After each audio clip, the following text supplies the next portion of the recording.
AQSh Eron portlarini blokada qildi. Obuna bo'ling, like bosishni unutmang.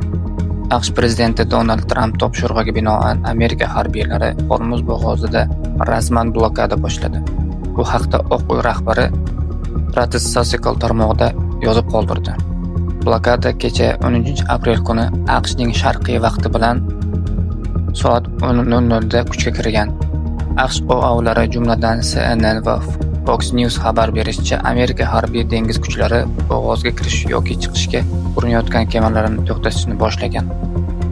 Donald Tramp o'z bayonotida agar biror kema blokadaga yaqinlashsa, u darhol yo'q qilinishini haqida ogohlantirgan.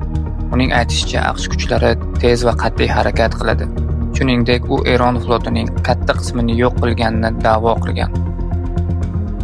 Sitata: Eronning kemalari dengiz tubida butunlay yo'q bo'lib ketgan. Biz ularning oz sonli, ular tezkor hujum deb ataydigan kemalariga zarba bermadik, chunki biz ularni tahdid deb hisoblamadik. Ogohlantirish: agar ushbu kemalardan birortasi bizning blokadamizga yaqinlashsa, ular darhol yo'q qilinadi.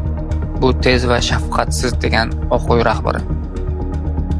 Eron tomoni esa bu harakatni keskin rad etgan. Yuqori martabali harbiy maslahatchi Muhsin Rezoiy AQShning blokadasi muvaffaqiyatsizlikka mahkum ekanini bildirib, mamlakat harbiylari har qanday tahdidga qarshi javob berish uchun katta imkoniyatlarga ega ekanini ta'kidlagan.